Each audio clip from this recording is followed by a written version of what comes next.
रसिक श्रोते हो नमस्कार. युवा स्पंदन या कार्यक्रमात सादर करते सूरज गोळे यांच्यासह मी संपदा ढोके आपल्या सर्वांचं मनापासून स्वागत करते. मित्रमैत्रिणींनो, युवा स्पंदन या कार्यक्रमात आपण युवक युवतींच्या यशोगाथा, त्यांच्या यशोमय प्रवासाकरिता उपलब्ध पर्याय, त्यांना आवश्यक असे मार्गदर्शन अशा सर्वच विषयांवर चर्चा करत असतो. आणि आजच्या युगात गुन्हेगारीच्या मार्गावरती बरीचशी तरुणाई अडकलेली असताना, फसलेली आपल्याला बघायला मिळत असताना त्यावर बोलल्या जाणे आणि त्यावरील प्रतिबंधात्मक उपायांवर काम करणे अत्यंत आवश्यक आहे. आणि म्हणूनच गुन्हेगारी मुक्त युवा धोरणे, प्रतिबंध आणि सक्षमीकरणाची या विषयावर आपल्याला मार्गदर्शन करण्याकरिता आज आकाशवाणी अकोला येथे आमंत्रित आहेत भारती दिगंबर मामणकार, पोलीस उपनिरीक्षक, अमरावती. नमस्कार मॅडम. नमस्कार. आकाशवाणी अकोला येथे आपलं मनपूर्वक स्वागत आहे मॅडम. धन्यवाद. आणि आकाशवाणीच्या सर्व श्रोत्यांना सुद्धा माझा मनापासून नमस्कार. तर मॅडम, सर्वप्रथम आपल्या श्रोतावर्गाला आपला परिचय द्या. नक्की. नमस्कार श्रोते हो, मी भारती दिगम विमल मामणकार, पोलीस उपनिरीक्षक म्हणजेच PSI या पदावर वलगाव पोलीस स्टेशन, अमरावती शहर येथे कार्यरत आहे. अगदीच माझं शैक्षणिक पार्श्वभूमी बघितली तर अकोला या शहरामध्येच 10वी पासनं तर पदवी पर्यंतचं शिक्षण माझं पूर्ण झालेलं आहे.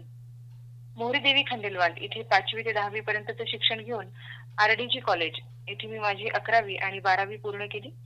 12वी मध्ये चांगले पर्सेंटेज असल्यामुळे आणि शिक्षक होण्याची आवड असल्यामुळे DED ह्याकडे मी वळले आणि गव्हर्नमेंट कॉलेजला अकोल्यालाच नंबर लागला.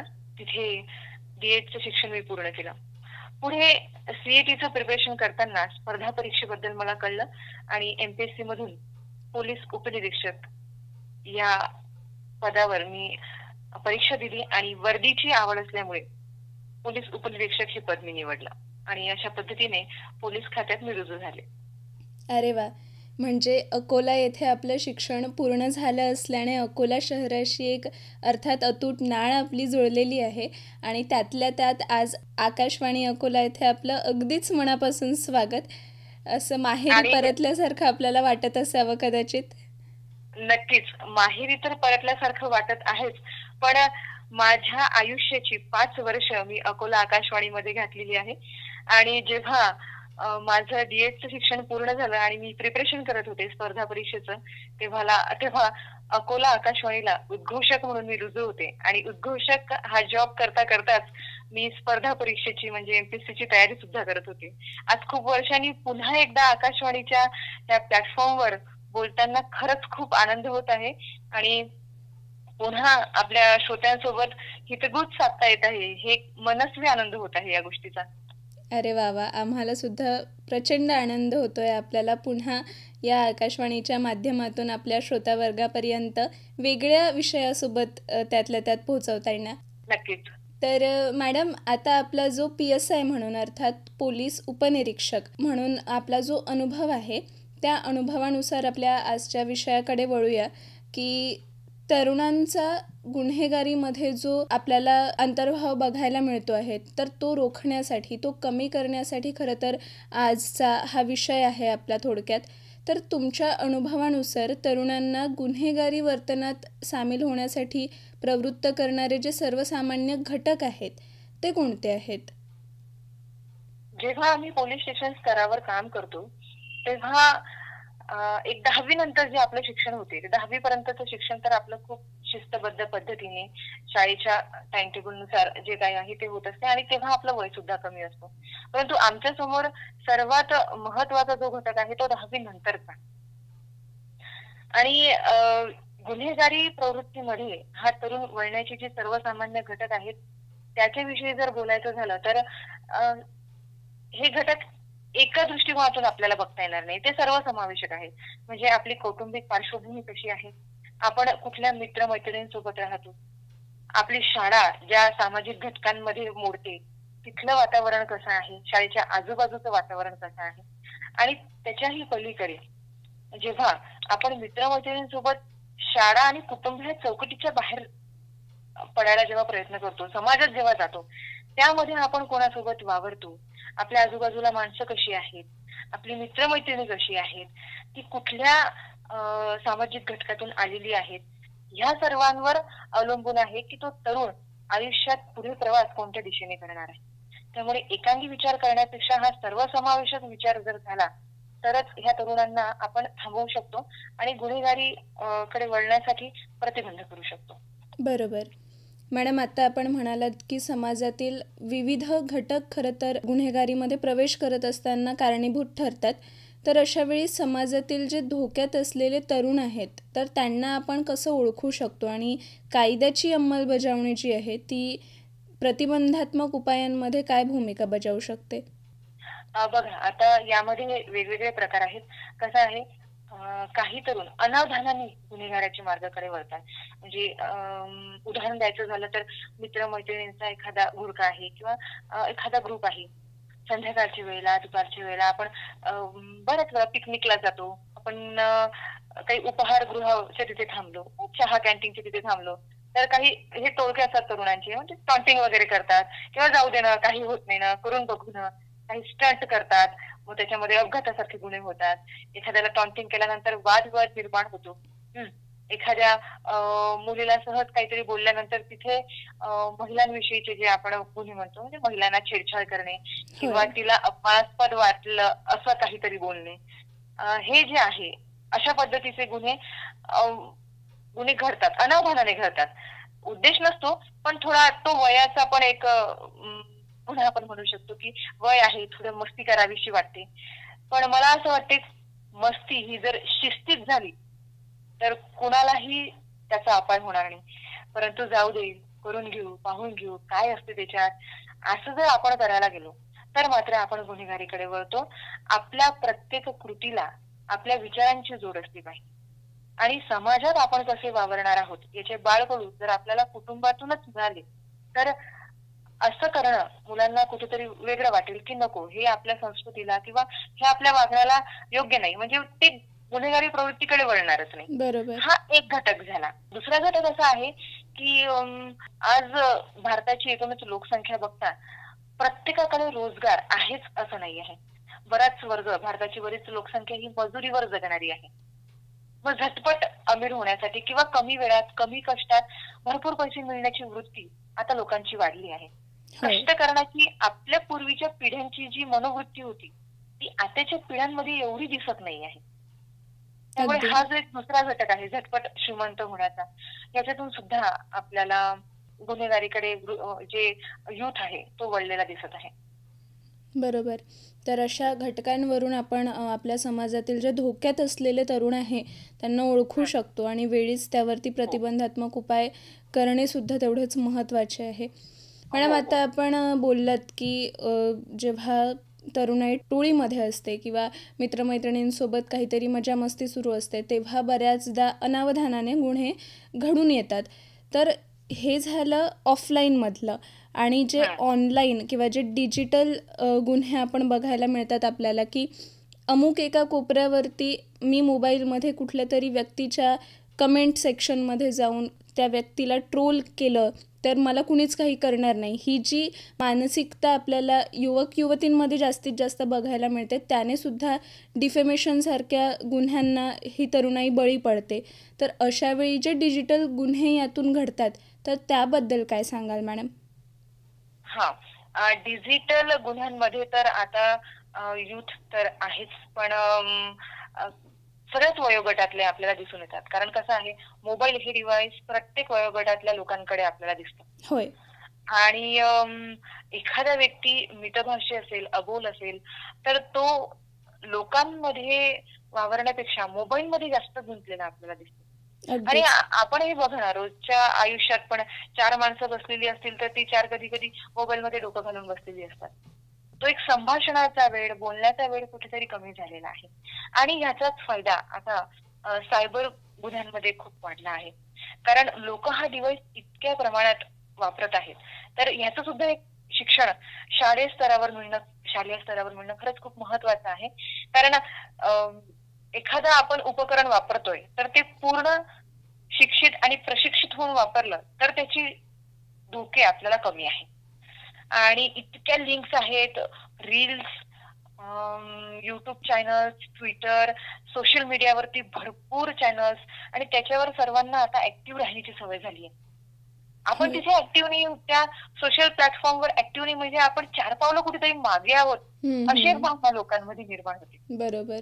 त्यामुळे तो अट्टहास निर्माण झालाय की हा मी सुद्धा ऍक्टिव्ह असली पाहिजे, मी पण ते खूप प्रमाणात वापरला पाहिजे. पण हे सगळं करताना सर्वात महत्वाची आहे आपली सुरक्षितता. अनोळखी लिंक्स असतील, अनोळखी व्यक्ती असतील, त्यांचे आपल्याला काही कॉल्स असतील, त्या अजिबात रिसीव्ह करायचे नाहीत. आणि जर ओटीपी आपल्याला कोणी मागत असेल ते सुद्धा द्यायचं नाही. पॉर्न साईटवर पण भरपूर आता गोष्टी अशा झालेल्या आहेत की त्या साईट्स इझिली अवेलेबल आहेत.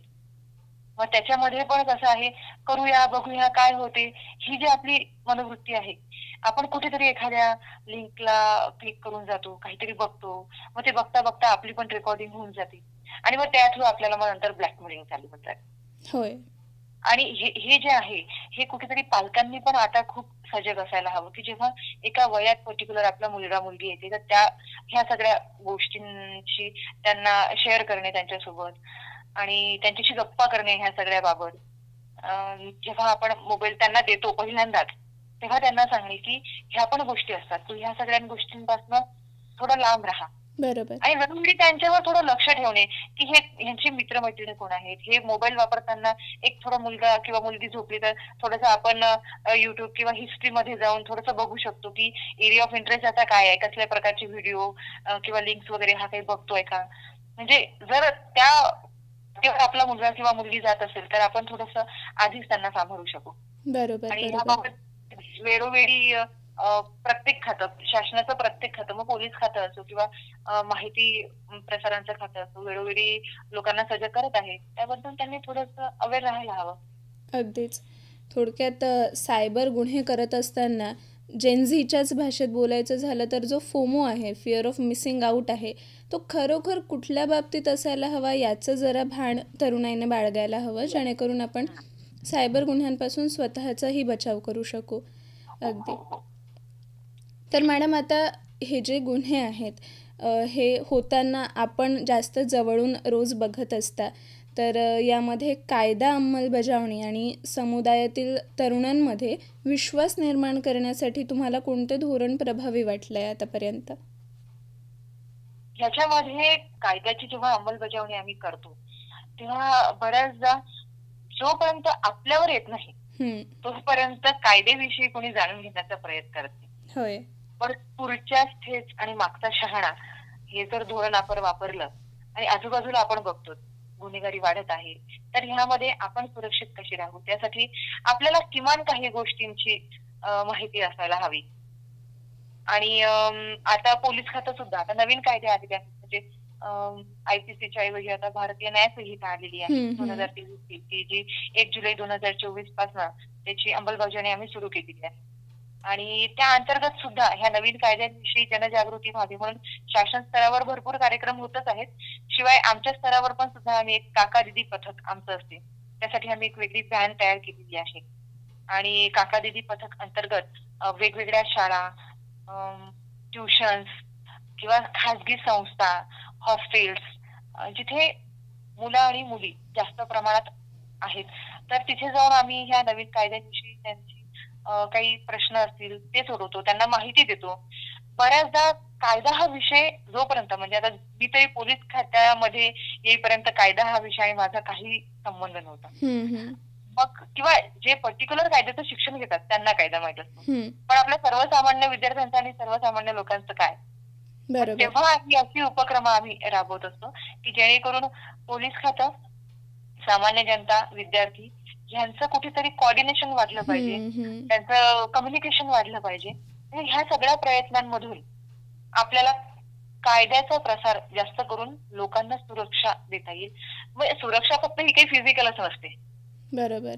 आपण ह्या ज्ञानाच्या स्तरावर, माहितीच्या स्तरावर पण त्यांना सुरक्षा देऊ शकतो की कुठेतरी त्यांची फसवणूक होऊ नये. आणि फसवणूक झाल्यानंतर पोलीस स्टेशनला येण्यापेक्षा जर आधीच काही गोष्टी आपल्याला माहित असतील तर आपली फसवणूक होणार नाही आणि आपण गुन्ह्यामध्ये अडकल्या जाणार नाही.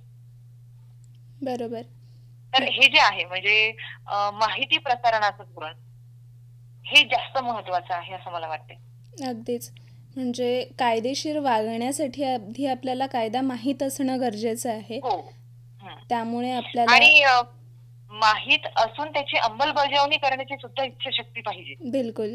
अगदी साधी नियम असतात की आपण टू व्हीलरवर जाताना हेल्मेट घातलं पाहिजे, 3 सीटर गेलं नाही पाहिजे, स्पीड एक मेंटेन केली पाहिजे, सिग्नल्स तोडले नाही पाहिजे, कोणाला अर्वाच्य शब्दात बोललं नाही पाहिजे. आणि आपली एक भारतीय जी संस्कृती आहे ना, म्हणजे जी आपल्याला आदराने जगायला शिकते, तेवढं जरी आपण आपल्या मोठ्यांचं ऐकलं तरी भरपूर गुन्ह्यांपासून आपण बचाव करू शकतो स्वतःचा, असं मला वाटते. अगदी बरोबर. म्हणजे आपल्याला कायदेशीर वागण्यासाठी आपण एक भारताचे सजाण नागरिक आहोत एवढं जरी आपण आपल्या मनामध्ये ठाम ठेवलं तरीही आपण गुन्हेगारीच्या मार्गावरती वळण्यापासून आपण स्वतःचा बचाव करू शकतो. तर नक्कीच. बरोबर. मॅडम, आता ज्या तरुण व्यक्ती गुन्हेगारी मार्गावर जात असतात तर त्यांचे जे काही प्रारंभिक लक्षणं आहेत तर ती कुठली सांगता येईल आणि आपण मग त्यामध्ये कसा हस्तक्षेप करून मदत करू शकतो त्यांना की त्या मार्गावर ते जाऊ नये? अच्छा. प्रारंभिक लक्षणं अशी की बघा, घरातनच आपल्याला आपलं मूल कुठल्या वळणावर जात आहे कळतं. म्हणजे एक 10वी नंतर कॉलेजची मुलं जी बाहेर राहायला शिकतात त्यांचा मित्रमैत्रिणींचा स्कोप वाढतो. मग घरात आल्यानंतर त्यांच्या वर्तनात काही फरक पडत आहे का? कधी कधी त्यांची खर्च वाढतात, मग ते घरात कुणाला न सांगून पैसे नेत आहेत का? किंवा आतापर्यंत हे मूल छान बोलत होतं पण आता अर्वाच्य शब्दात बोलतंय का, आवाज चढवत आहे का? ह्या गोष्टींकडे आपण थोडस वागणुकीकडे लक्ष द्यायला हवं. शिवाय ह्याची घरी येण्याची वेळ, ह्याच्या संगतीमध्ये कोण आहे, म्हणजे तो व्यसनाधीनतेकडे वळते का, तो अजून काहीतरी वाईट गोष्टींना होत आहे का, तो कॉलेजमध्ये शाळेमध्ये जाताना कुठल्या घटकांसोबत राहतो, कोणा एका अनोळखी माणसांसोबत काही ओळखी होत आहेत का त्याच्या, किंवा ती व्यक्ती कशी आहे, ह्या सगळ्या गोष्टींकडे जर आपण लक्षात ठेवलं आणि सर्वात महत्वाचं त्याच्या वर्तणुकीकडे जर आपण लक्षात ठेवलं तर खूप महत्वाचं होईल. म्हणजे काय होतं, अगदी आता मुलं जेव्हा वयात वगैरे येतात, पार्टीलाच वगैरे जातात, थोड्या मस्त्या वगैरे करतात आणि तसंच काही पालकांच्या कानावर आलं तर मुलं आहेत मस्ती करणारच असं चुकीच्या ठिकाणी त्यांची बाजू कधी कधी घेतली जाते. बरोबर. मग त्यामधून त्या मुलांना थोडा आत्मविश्वास निर्माण होतो की आपण थोडं चुकीचं वागलं तरी आपले आई वडील आपल्याला काही रागवणार नाही. मग ते थोड्या चुकीतून मोठी चुकी करण्यासाठी ते प्रवृत्त होतात. त्यामुळे पालकांनी पण ह्या गोष्टी लक्षात ठेवायला हवा की अतिलाड सुद्धा आपल्या मुलांचं होऊ नये. त्यांना लाड सुद्धा आपण जर करत असू तर ते सुद्धा थोडं व्यवस्थितपणे आणि आंधळ्यापणाने न केलेलं बरं राहील. अगदी. तर ह्या थोड्या प्रारंभिक गोष्टींकडे आपण लक्ष द्यायला पाहिजे. आणि हे झालं कौटुंबिक स्तरावर. थोडं शालेय स्तरावर सुद्धा जर शिक्षक वर्ग असतात, काही विद्यार्थी जे नॉर्मल वागतात ते दिसतातच, पण काही शाळेमध्ये सुद्धा टोळके करून राहतात, म्हणजे अभ्यास करणारे असतात किंवा शांत राहणारे असतात, त्यांनाही मस्तीखोर मुलं त्रास द्यायचा प्रयत्न करतात. मग त्यांचं कनेक्शन वाढत जाते, लॉबी झाल्यासारखं एक प्रकरण तयार होते, थोडं राजकारण खेळल्यासारखं होते. म्हणजे कॉलेजमध्ये पण आपल्या ज्या निवडणुका वगैरे होतात तर तेव्हा पण जर विद्यार्थ्यांमध्ये अशा काही गोष्टी दिसत असतील तर ते पण आपण करू शकतो. म्हणजे शाळेमध्ये सुद्धा समुपदेशनासारखी आता कार्यक्रम आपण घेतो, बाहेरची लोक बोलवतो. तर ह्या पर्टिक्युलर एज मध्ये मुलांना काय वाटतं, त्यांचे हार्मोन्स चेंजिंग कसे असतात, त्यांच्या मनोवृत्ती कशा चेंज होतात, मग अशा या वयात खूप काहीतरी वेगळं धाडसी काहीतरी करावं असं वाटतं है ना. थोडस आपला मीडियाचा पण आपल्यावर प्रभाव असतो, मूव्हीज वगैरेचा, स्टंटिंग करण्याचं एक आवड मुलांमध्ये ह्या वयामध्ये असते. तर हे सगळं आता तर डेटिंग साईड निघाला आहे, मुलींमध्ये सुद्धा दिसत आहे, नाईट डेटिंग, नाईट पिकनिक वगैरे. तर ह्या गोष्टी ठीक आहे, एक आनंद जिथे मिळतो तिथे गोष्टी ठीक आहे, पण स्वातंत्र्याच्या चौकटी बाहेर कुठेतरी स्वैराचार होत नाही आहे ना, याकडे आपण थोडं लक्ष दिलं तर फार बरं.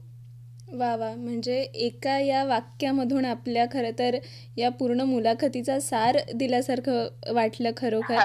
कारण युवकांना, तरुणाईला कुठल्या वाटेवरती जाऊ नये आणि कुठे थांबावं हे कळणं फार महत्त्वाचं आहे खरं तर. तर स्वातंत्र्य आणि खरं स्वातंत्र्य यामधला एक थोडासा जो छोटीशी रेष आहे त्याच्यामधली, ती ओळखून मग त्याच्या पलीकडे न जाणं हेच खरं तर आपल्याला धोक्यापासून वाचवू शकणार आहे.